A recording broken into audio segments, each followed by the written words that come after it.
Bible class portion of the North Lexington Church of Christ service today. We are in for a treat today. A Bulldogs fan, for whatever reason, wants to come up here every time they beat us, and he's here today. So most of you all know Keith Kasarjian.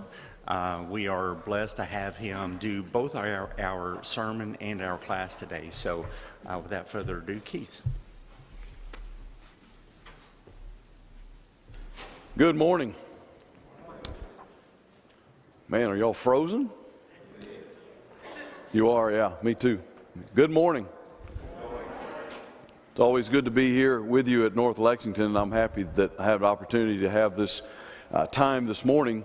I hate that I won't get to see Bobby. He called me a while back and said he wouldn't be here and asked if I would be happy to take the class. And I am very happy to have this opportunity because normally when I come, I just have the sermon time to sort of briefly tell you what I've been doing and what you've been involved in and then move into the sermon. And so it's been years and years and years. I literally don't know the last time that I was able to just kind of tell you what I'm doing and what therefore you are also a part of. And so I'm excited about having this opportunity this morning. And it's been so long, I can assume there are those who don't either know me or even know what I'm doing. And my name is Keith Kasarjian. I'm the Director of International Studies for the Bear Valley Bible Institute, which is based in Denver. Now, in 1965, the Bear Valley Church of Christ began the Bear Valley School of Preaching, which was primarily to just train some preachers for the western part of the United States. And the school's been doing that and for many, many years since then. And also, of course, has expanded to training students not just for that region of the U.S., but all over this country and other parts of the world. But in 1997, the idea was to take that same model of training preachers to other parts of the world. Some of you are probably familiar that in times past, we've, as a brotherhood, have brought potential preachers to the U.S. to train, And while that's very expensive to do, one of the challenges is many times when someone gets here for 2 years, they don't want to go back. And so one of the ways to alleviate that challenge is take the training to them, and at far better cost ratio, and also many, many more students can be reached that way. So that's the idea that we're working on, and that began in 1997. Let me tell you why we do what we do. And let me just look at with you what I might call the traditional mission method, where we as a congregation or a collection of congregations cooperate and we send a missionary to a place. You name the place, XYZ. And he goes there and he lives and tries to settle in, and the family is with people in that region, that city, wherever it might be. And let's just imagine that we send that missionary to a foreign land, and he gets right involved. I mean, no problems with culture or language or anything. He just jumps right in, and he is already having 3 Bible studies every week. And that's really good, right? I mean, how many of us are doing that, right? So that's actually outstanding. Now just imagine that he stays there for an entire decade. No coming home to report to supporters, no coming home to see family for Thanksgiving, and he just stays for a solid decade. In that time, he would have had 1,560 Bible studies. Outstanding work, right? That's what we traditionally have done as a way to reach the lost. But what if there was another model? And there is. This is what I'm calling the preacher training method. So instead of sending one person over, we help train others to do the same thing. So let's just go with this imaginary scenario now. This is a 2-year program. One school has only 10 students, and let's just assume because those students are in full-time studies, they don't have time to study the Bible with anybody else. Now that's a false assumption, and I'll show you more about that later, but for the sake of our scenario, just imagine that's the case. 10 students in one school, no studies in the first 2 years. But what happens after the second year is those 10 graduate, and then 10 more come in. Okay, are you with me? So year 3, you've got 10 students. If they have the same number, 3 Bible studies a week, that one group of students has already met what one person took a decade to do. Year 4, it doubles. Years 5 and 6, now we're talking about 3,100 studies each year, if we're going to extrapolate the math out. Are you with me? It's a little early for math. It's a little cold for anything, but maybe you are able to keep up with what I'm talking about here. By the time 10 years have passed, those 10 students from that one school with the same numbers we've been using will have been able to have 18,000 Bible studies. In the same amount of time it took one person to have 1,500. You can see that this is exponential growth, and this is why I believe this is the best way to do it. Year 11, and on and on. That's one school, by the way. One school with only 10 students. So that's why we do what we do, and you may think, well, you're saying this is the best because you're involved in it. It's actually the other way around. The reason I want to be involved in this is because I believe it is the most efficient way to get as many souls to heaven as we can. So let me just share with you real quickly, the curriculum that we use is 48 courses. Each one of those courses requires a minimum 30 classroom hours, contact hours.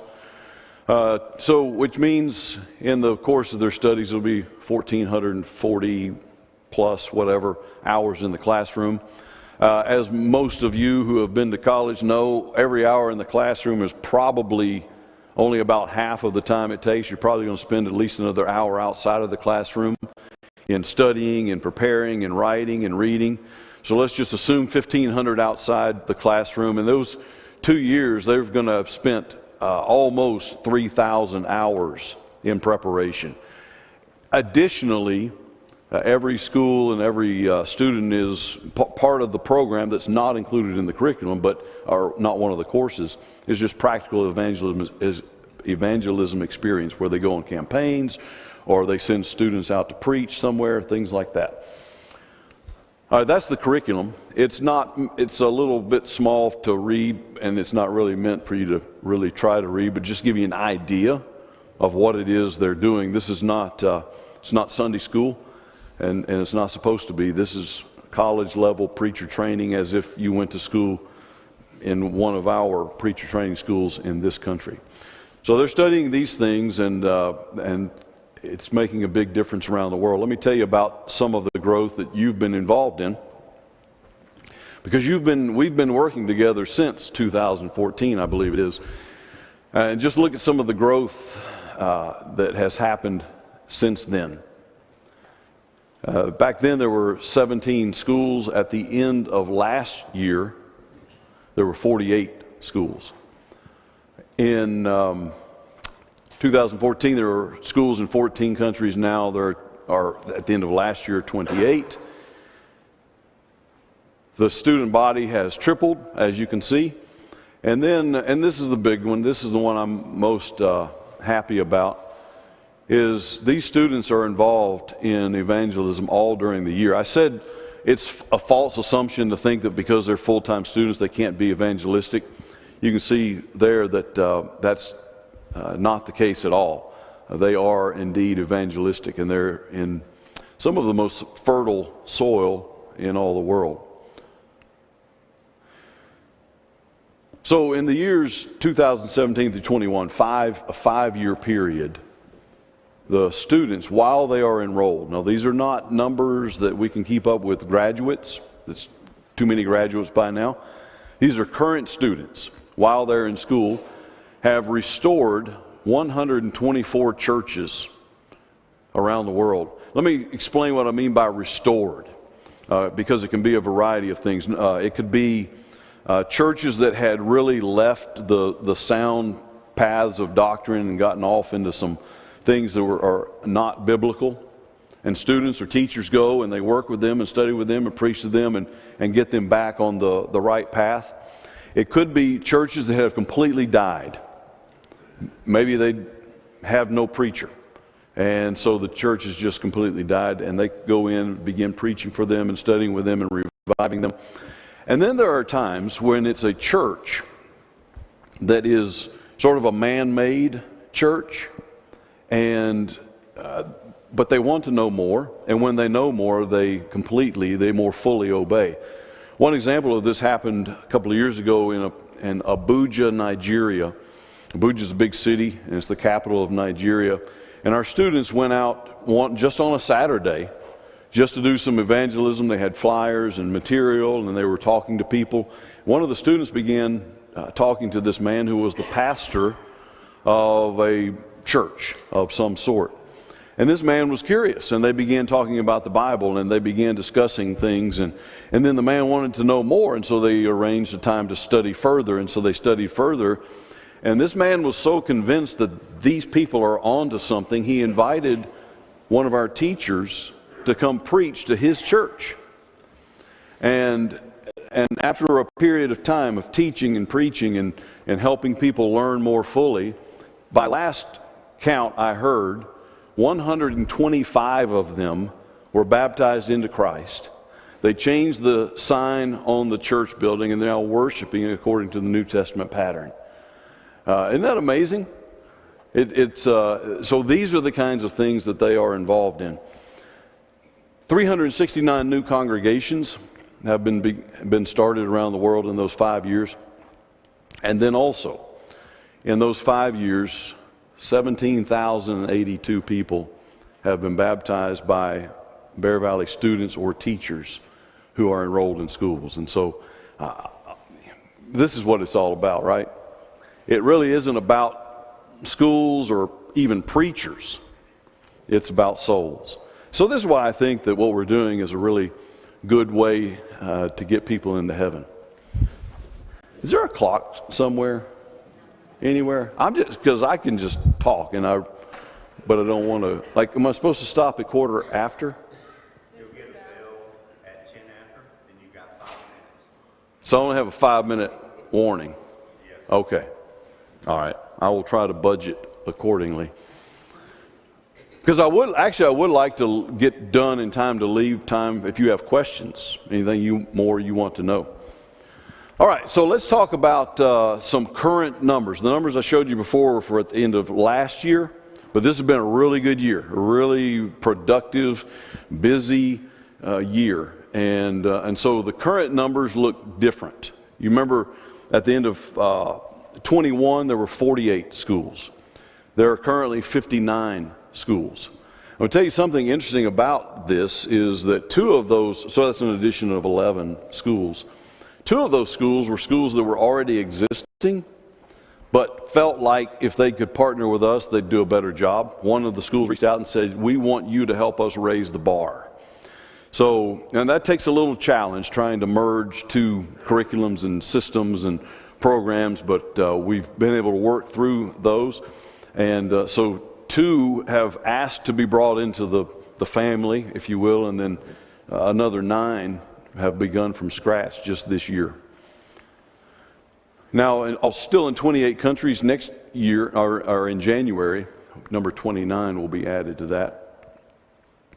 Now the enrollment is well over 1,000. We'll know, we'll start counting numbers here pretty soon. We'll know for sure, but I'm positive at least 1,000.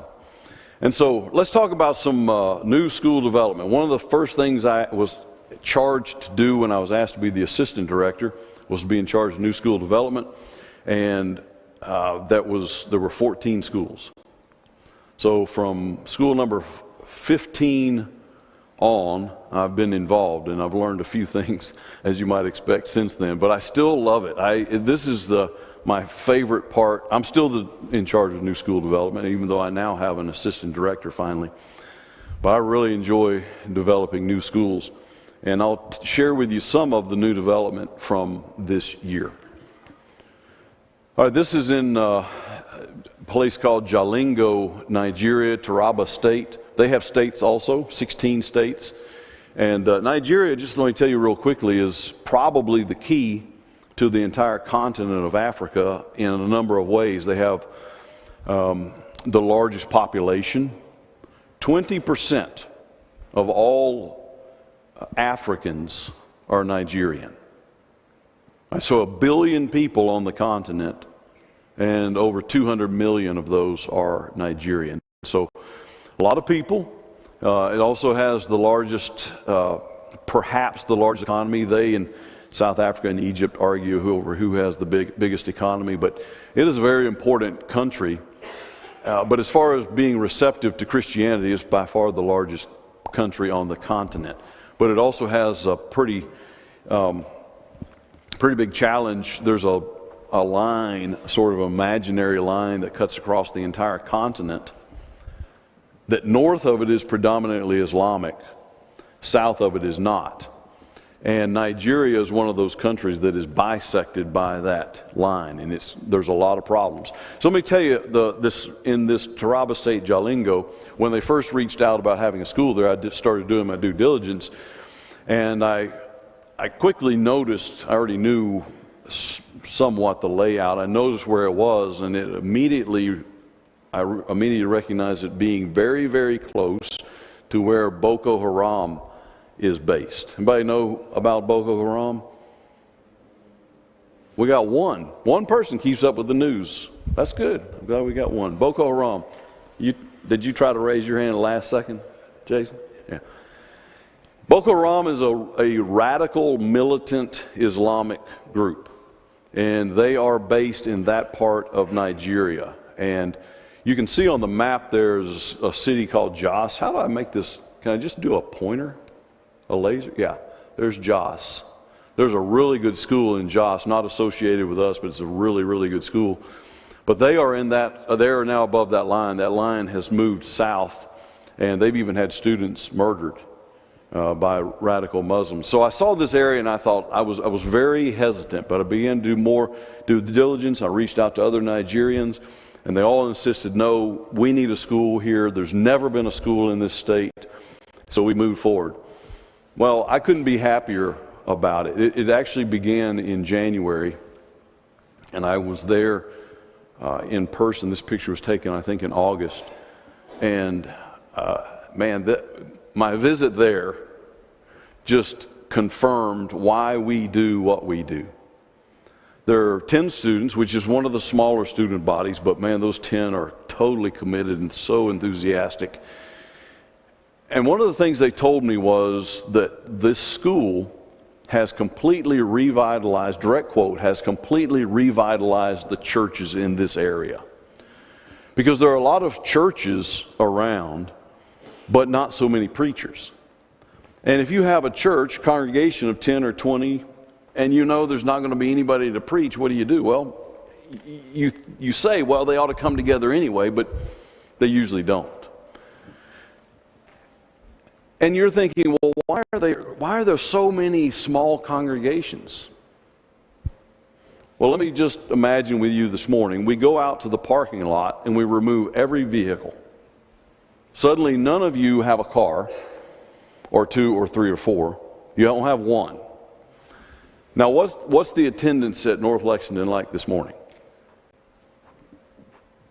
That's the rest of the world. And so there are a lot of congregations, and collectively there's a large attendance, but they're not all together, and it's all logistics. And so there's a lot of congregations, and the fact that there are now preachers who are being trained, who are learning, they're going out literally today. Some of these students went out to some of these congregations and preached, and it has revitalized these churches. One of the students told me while I was there, he said, churches used to ask me to come preach, but I didn't think I knew enough, and so I said no. And now I say yes. See, that's why we do what we do, and I'm really happy that I didn't give in to the initial fear of the location of that place. All right, this is northern Luzon, Philippines. Philippines is 7,000 islands. And the largest of those is Luzon. That's the island that Manila is on. Manila, by the way, is the most densely populated city in the world. There are a lot of people in Philippines. Luzon's the largest island. If you go all the way up to the northern part of that, that's where this new school is. We already have a school in Cebu, Philippines. In northern Luzon, this is the school that began. It was supposed to begin in April of 20. I was there for the survey trip January 2020, and man, it was great, very promising. A lot of things got put together fairly quickly, and we were set to begin in April of 2020. You might remember what happened in March of 2020, and I'll tell you, there's probably not a country in the world that handled COVID worse than the Philippines. And I tell my Filipino friends, y'all, I can't imagine you did it any worse than anybody you must have done it worse. There were shutdowns and quarantines. Can you imagine 4 months, 4 solid months, they were in the harshest level of quarantine. You weren't allowed to leave your house, even for exercise. And you were allowed 1 day a week to go buy groceries, but you had to have a pass from the city. And you couldn't be seen outside without that pass. And you get your stuff for that 1 day and you go back home for 4 solid months. And you should talk to people about how it affected them, even mentally and emotionally. Churches were shut down, and some of them still haven't come back. So, say all that to say, what really probably shouldn't have prolonged the starting of the school for almost 2 years did. But it began. And I'll tell you what was interesting. I feared that so you say something's going to begin.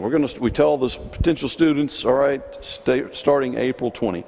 And then it doesn't happen. What happens to their interest? I feared that they would just lose interest by the time we could finally begin. What happened was actually the opposite. In that interim time, more people knew about it. More people wanted to be involved.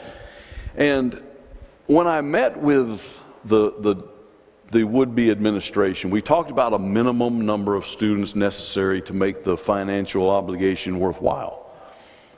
10. That's typically the minimum number. We need 10. We never talked about a maximum because a maximum wasn't even on the table. And when they finally began in January of this year, there were 45 students. And the administration didn't know that wasn't good. And I guess he thought I was going to be really excited when he told me there were 45. And I said, oh no, what happened? Because we want to have a high quality academic environment, you know, and it's really challenging to do that. And so he said, what can I do? And I said, well, we got two options. You can dismiss about 25 of them, or you can just teach this at the high level that it ought to be taught at and just let attrition do its thing.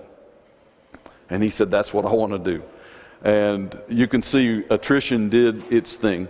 And they're down at a good number, and things are going really well there. Those are really sharp guys. All right, Cape Coast, Ghana. This is also a new school this year. Cape Coast is between, if you go from Accra, you go down the coast, there's a Bear Valley school in that place called Takoradi, if you can see that at the bottom of the map. This is between those two. And these guys, man, really sharp. I was so excited when I left them. 24 students, and I talked to them about a maximum too, and they're already planning for a second location to accommodate the others who already want to hear about it. In this model school that meets only on the weekends, it allows students to keep their jobs, not leave their families, and also be learning and then assimilating that into the preaching that they're already doing. Many of these guys are already preaching somewhere. They've just never had a chance to go to school. And so others hear about it and they want to enroll as well. Very positive situation in Cape Coast. There's another school in Ghana, and Accra is the biggest city in the country, and it's a sprawling metropolis. And so you could be in one part of Accra and it'd take 2 hours to get to another part of the city. So there are multiple schools in that city. Also, Lagos, Nigeria is similar. There are 4 schools in Lagos. In Lagos, there are, if you were leaving this school, going to this school by public transportation, which is what everybody does, it takes 3 hours. Can you imagine? You're in the same city. It's kind of like driving Hamburg all day long. And so it necessitates a multiple number of locations. We use the same teachers. The teachers rotate teaching the same courses, but there are locations to accommodate students who logistically wouldn't be able to come otherwise. All right, here's another one of those. Well, this is the school I was just mentioning. And that, if you left that school going to one of the other schools in Lagos, it'd take 3 hours. And so this is one of the reasons for this new school to exist. There are currently, before this one, there were 2 Bear Valley schools in India. This is one of the 2 that asked to be a part of the Bear Valley family. They are already in existence, and we already knew the director and the teachers and trust them, and we know them, they know us. So it actually was a very easy process, but they wanted to be a part of the Bear Valley family. And we wanted something else. We wanted something too. And that is, you can see that sign. It says the Bikavolu Charitable Society. Sending funds to India has gotten increasingly difficult. This government, current government, is very pro-Hindu, which means it is very anti anyone else. When I was there a couple of months ago, there had just been literally that week, Muslims had been killed in the streets.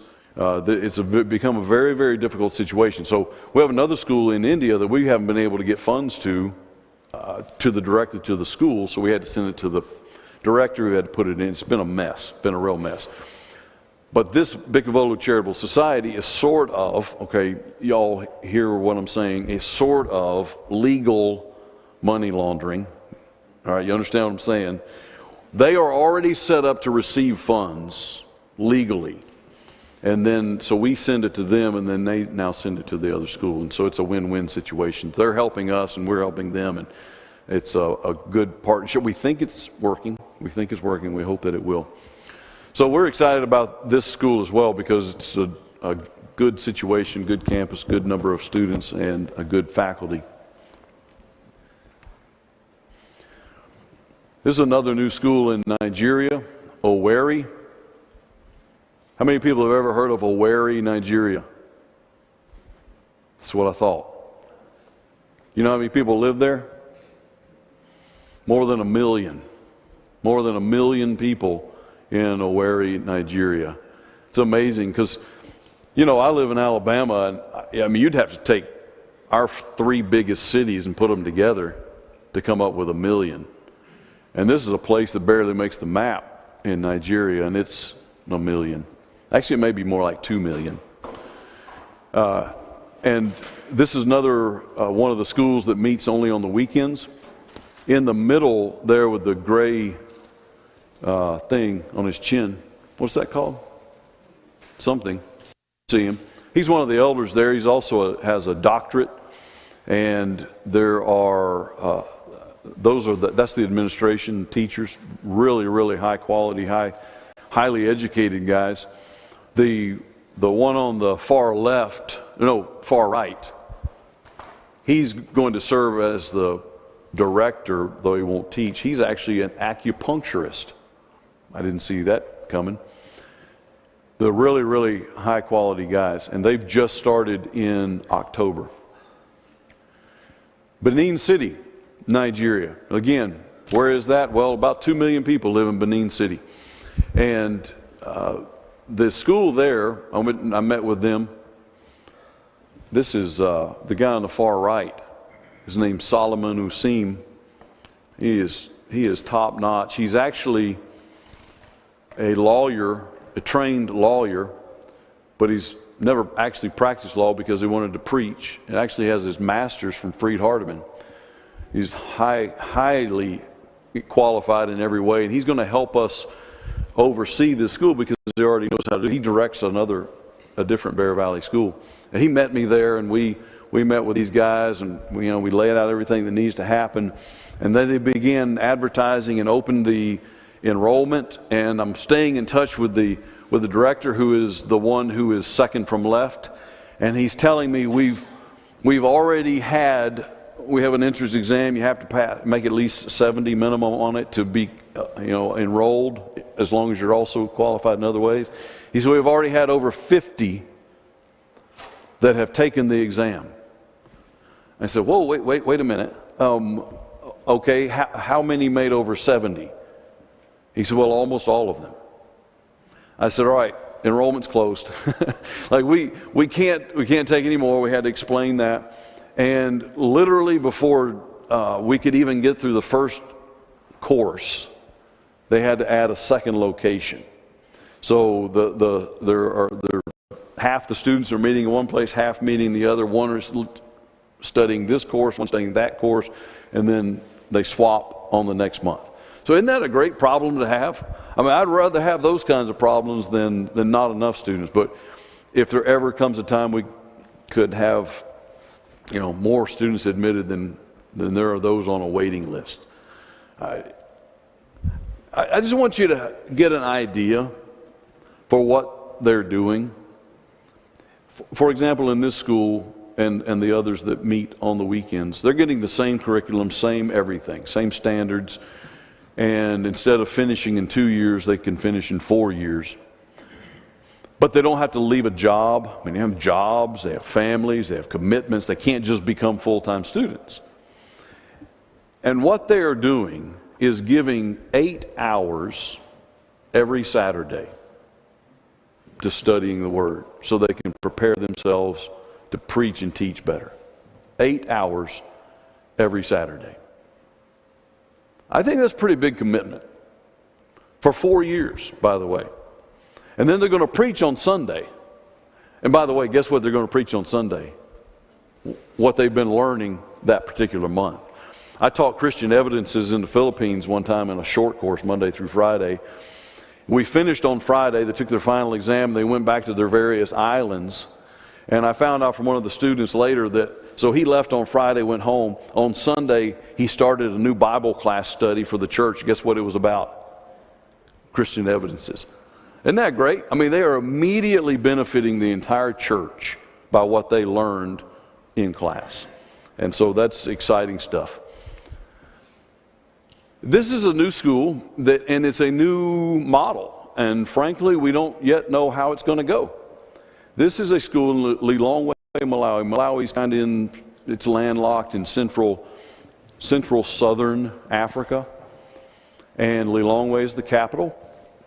There is a Bear Valley, Denver graduate and his family who are living in Lilongwe and have been since they graduated.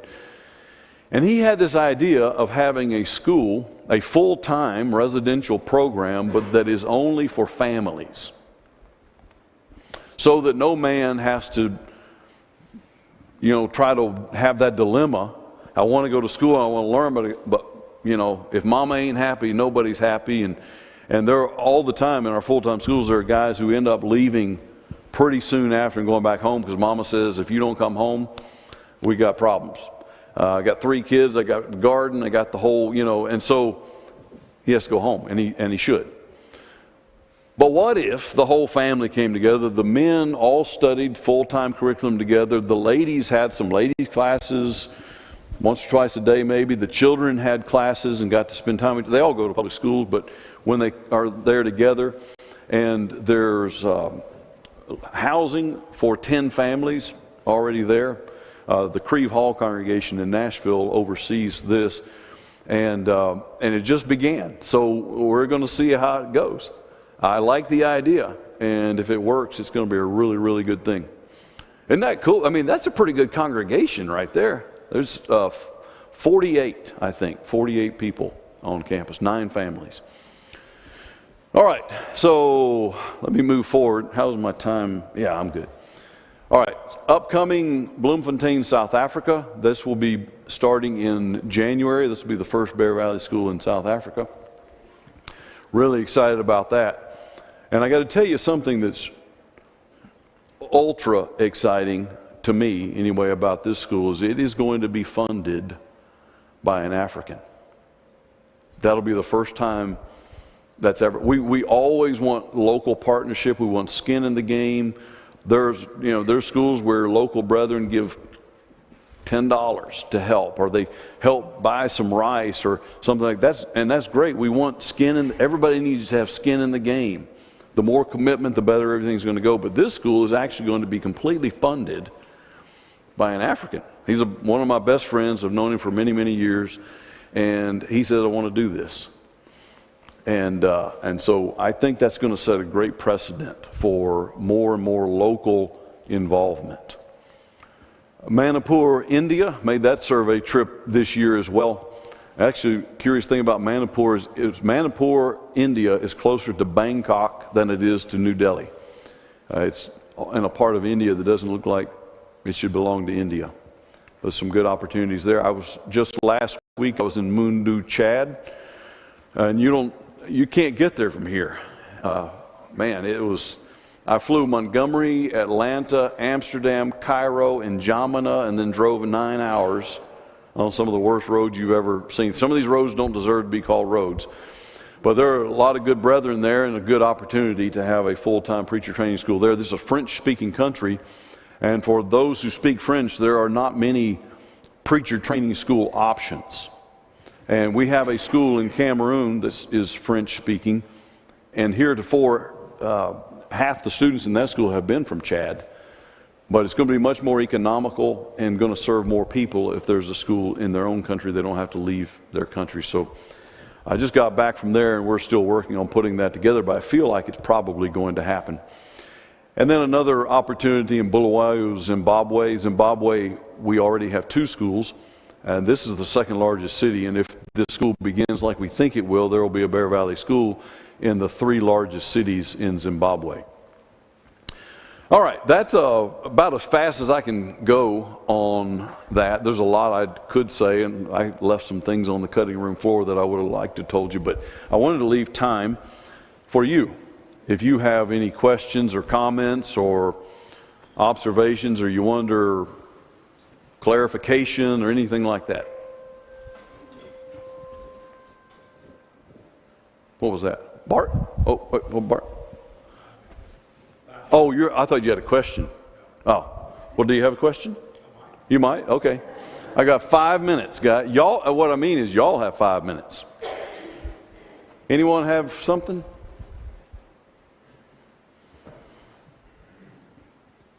Yeah. How many of these languages do you speak, and is that an asset to you as you work? How many of these languages do I speak?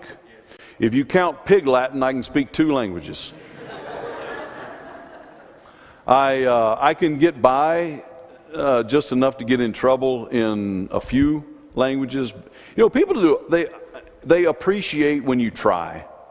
You know, and even if you kind of mess it up and they laugh, they appreciate that you tried. So I can kind of get by in a few. There's, like, for example, Swahili. I can speak a decent amount of Swahili, but when I speak in Swahili, they assume I can really speak in Swahili, so they respond in Swahili, and then I have to say, wait a minute, I don't know that much. And so sometimes it's best to just stick with English. I will say, when it comes to languages, most all of these schools, the language is English. Not because we require that, but because that is either one of their best languages, or it's the only language that all the students have in common. You might have a school where, you know, this student came from here and he's got a local language and a national language and English. He knows those 3. But this student came from another country. He's got a local language and a national language and English.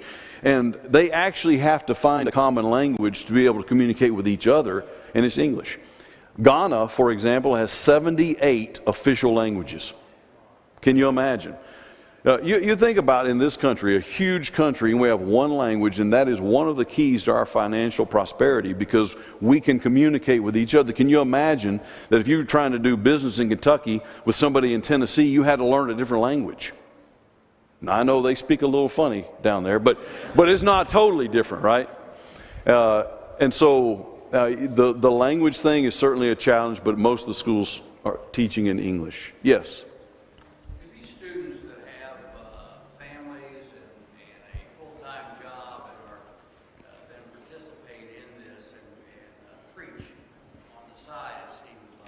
Right. Do they leave their jobs eventually then and become full-time? No. The setting is such a... So one congregation, one full-time paid preacher is an American thing. It's not a bad thing, but financially it's strictly an American thing. What happens, and I'll be in January, I'll be in Brazil surveying a new possibility.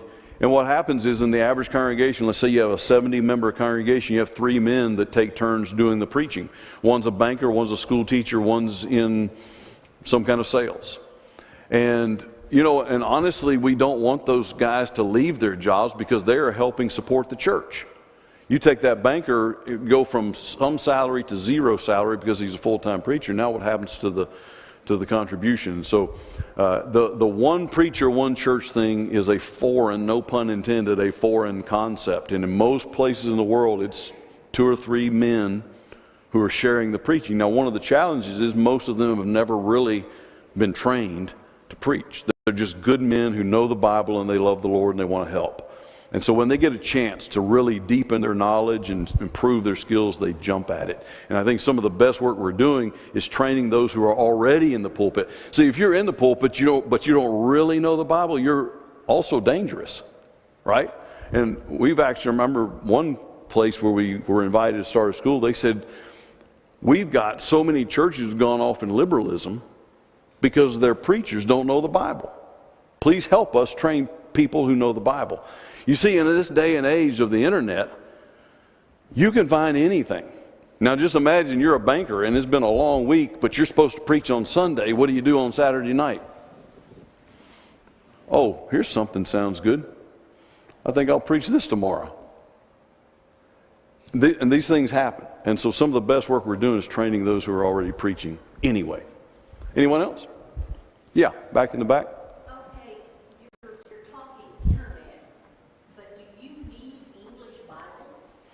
Do we need English Bibles?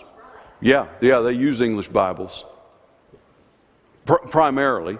I mean, the schools in India don't use English. They use different language in Cambodia, Nepal, but most of the schools are in English. And all the students are proficient in English, and they have English Bibles. But you have to also understand the average foreigner knows more than one language. I had a waitress the other day when I was in Chad, and I was trying to speak French, which didn't go well. And then I discovered she knows English, and her English was perfect. I said, wow, English, your second language? She said, oh, no, it's my fourth language. And you're speaking it better than I am. So, but English is by far the most predominant language. If you were born knowing how to speak English, raised knowing how to speak English, you are so blessed, like me. Because the rest of the world, no exaggeration, the rest of the world wants to know how to speak English. All right, was that, okay, so that's like the bell. I thought we had a tornado coming or something. That's so subtle. Okay. Well, I've enjoyed being able to share this with you and appreciate you because you helped make this happen. You're working with me and helping me do this helps make all of these things happen.